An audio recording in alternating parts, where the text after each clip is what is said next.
in an upright way, in a normal way, because the world is watching us, and the judiciary is the foundation of this country.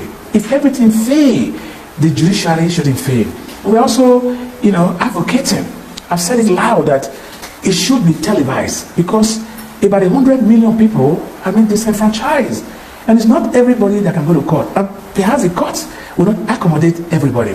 So my outcry is for the world, for the press, for the people, for the masses to support my cause, because injustice done to one is done to all. All right, that's fair enough. All right, still on the cause to reclaiming your mandate, as you say, there's still backs and forths that we're seeing amongst the various candidates. But before we get to that, let's talk about what happened at the presidential election tribunal. We saw that the Action Alliance withdrew their suit. That suit actually sought to challenge the election on the basis that their candidates were not properly fielded. And I think even admitted that they thought the situation was resolved. But that being said, there are speculations that this is what we'll be seeing, that parties will start withdrawing their suits because something is happening politically behind the scenes. What do you make of that, especially with the rift we're seeing in the Labour Party now, where we have an Aburi-led Labour Party and a Papa-led Labour Party, where there's this scuffle? Is there any expectation that we might be seeing something similar? Well, I think that is an internal issue. It's already been resolved. I will not be here to castigate any of my, party members. As you well know that, in family, in friendships, sometimes there can be disagreements. The only way you can salvage that is to reconcile. And I speak to you, we're already reconciling. There's no faction in the Labour Party. The only person who is legitimate is recognizing, with disrespect to other my friends, is Julius Agore of the Labour Party. I mean, even Peter Obi has come out and speaking about this. So I don't really want to, expatiate on that. I think whatever is going on, we're already resolving. But you would expect this, because most of the parties we have are Muslims party, with respect to them. Listen, I've lived in Canada for about 35 years of my life. I've also, witnessed the American elections.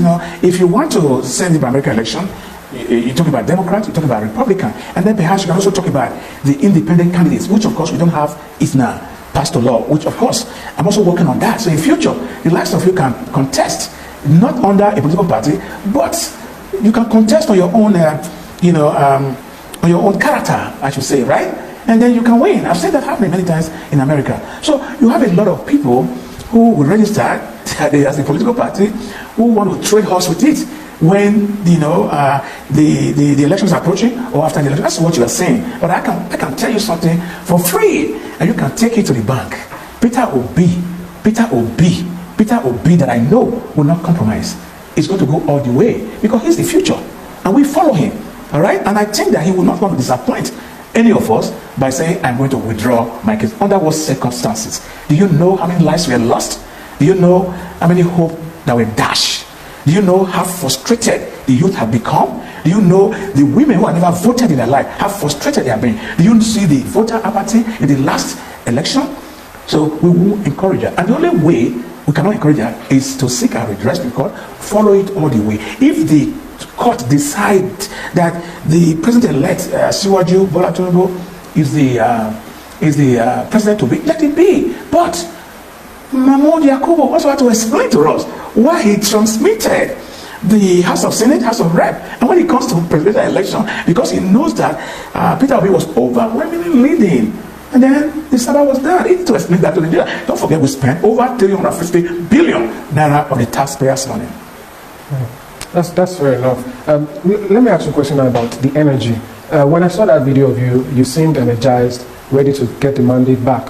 Well, the question was, do you think it is sustainable to maintain that pace, that energy throughout the process? If you recall the last time, not the last time anyway, the first time Peter Obi came into government, it took about 3 years, I think, also to reclaim his mandates. And now we know this movement it has a lot of young people in it, and young people tend to be distracted. Do you think they can hold that energy? Let's assume the course rule in favor of the president-elect.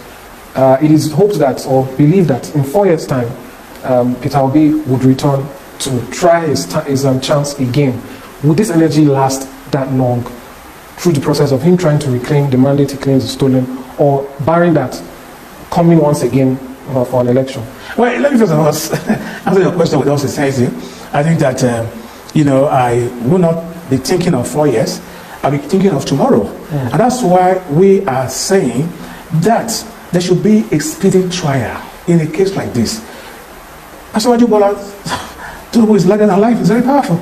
He's not a president yet, and we are seeing this thing that is happening that, very clear to us that, things are not proper. I mean, when you are changing to a new government, there's an excitement because one is going. Because some were not truly pleased. I can tell you for free that most of them were not really pleased with the 7 plus or almost 8 years of President Buhari. I voted for him. I am not going to deny that. But at least because I know that I was voting at that time for somebody I understand very clearly that himself and Diagon tried to bring back war against discipline. I also know categorically that as a person is not corrupt.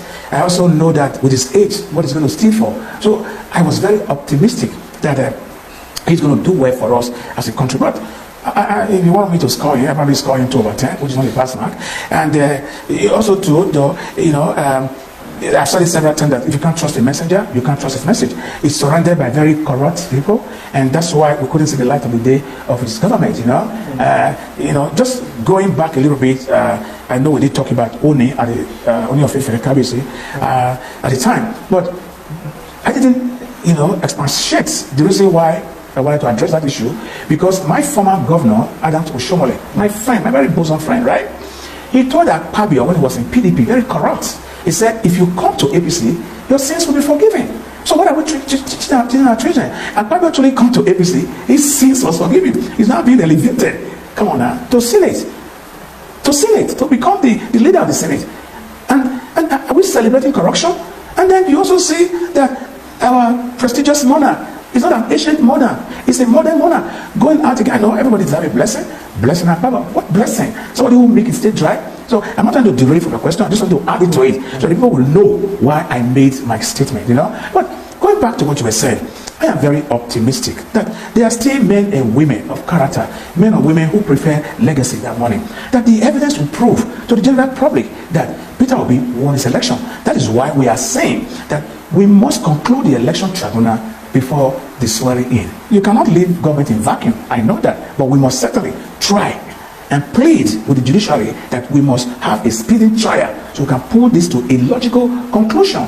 We are all full of anxiety, we are restless. So we want to make sure that we plead with the judiciary so that they can have a speedy trial. They can decide our fate for us. If it's Abubakar, the former vice president, we are fine with that. If it's Peter Obi, we're also happy with that. If it's Tinubu, we're also happy with that. But, like I said, court is the last hope for a common man. If you don't see the obedient in the street protesting or demonstrating, don't say we are not there. We are out there, but we don't want to be distracted. Well, Nigeria doesn't need that. We don't want to go out there breaking government property. No, we condemn that into that. Peter Obi condemned that. So I think you can see that the Obiati are very responsible people. There's no need. What we did in the court that day is to tell the world and to remind the judiciary that justice, if it's denied to a particular person, is denied to everybody. And I think everybody's aware of that. And the video went viral.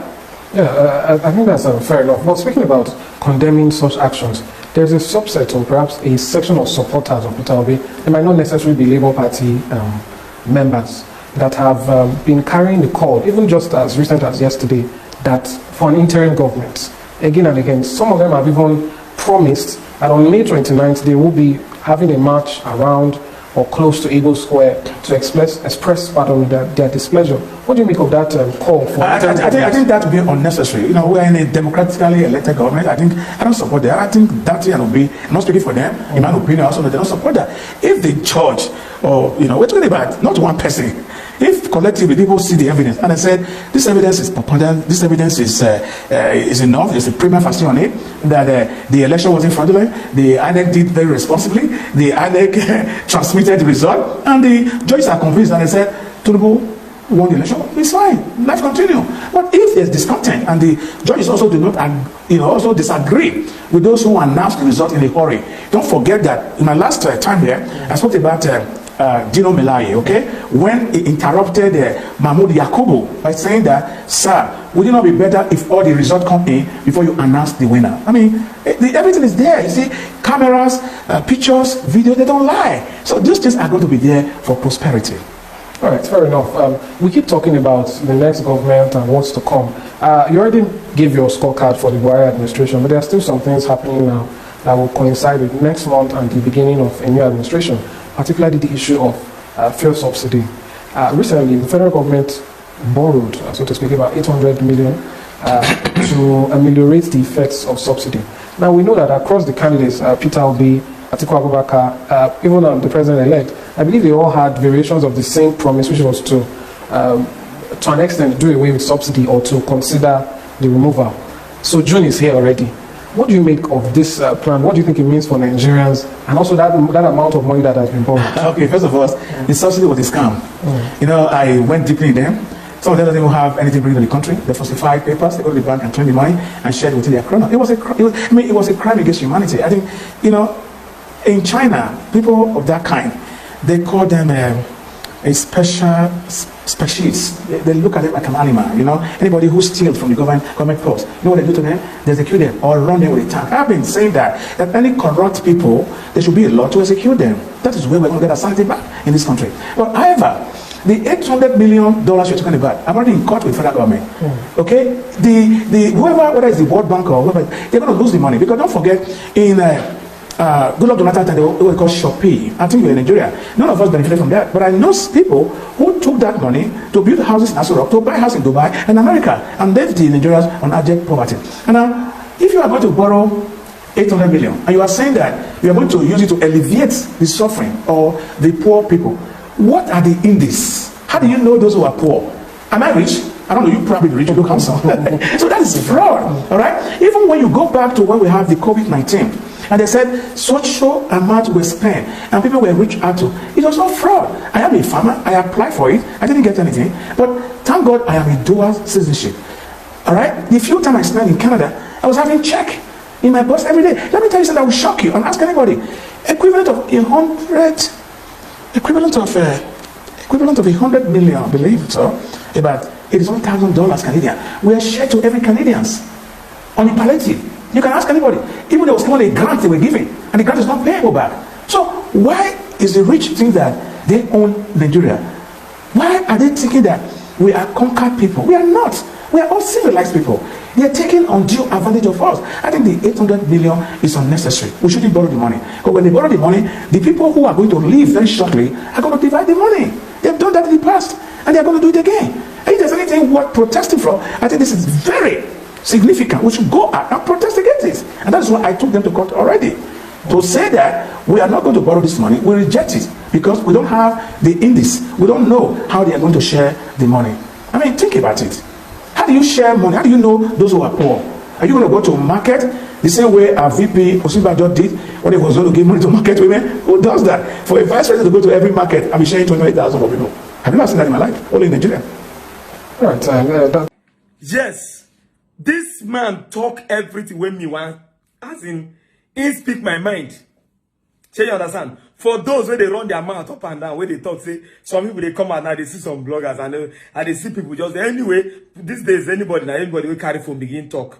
Just name himself blogger, name, carry page, create page, begin talk anyhow, you know. So people will begin, they gather audience. Then people go, they listen to them, you know. I no blame people where they run, but my concern with this, you where they talk, say, people where they support Peter Obi, say they don't know what they do. Say this mandate, when they leave and say Tinubu don't win. Say Tinubu don't win, say he don't win. Say nobody fit defeat Tinubu for court. Say Nigeria. So for our life, we don't already choose to live on our knees. Abi? Like, we don't choose to live on our knees. That is exactly what we have chosen to do in this country. Like, injustice has taken over the land. Like, you can't conquer injustice. And you believe the best thing to do is to give up. Now, let me tell you what you need to know. As me and you, they busy today now, they lose our voice. On top, say, they fight injustice for this country. The same way now you go, the way you don't hold whole walking stick, you go see your children, your great-grandchildren, they go come, they do the same thing where you fail to finish. Any job, any batch where you know finish, where you know win, your children will continue from wherever you stop. That is why when the Mojuku, they start this Biafran thing, all that time, when they start them, now where they stop, now some people, they continue today. Whether you like them or not, and so it will be. So that's why if you don't stand up against injustice, make sure say stand to the end. If you know say one fight, I know say injustice no defeat come up for community or for country or for anywhere finally.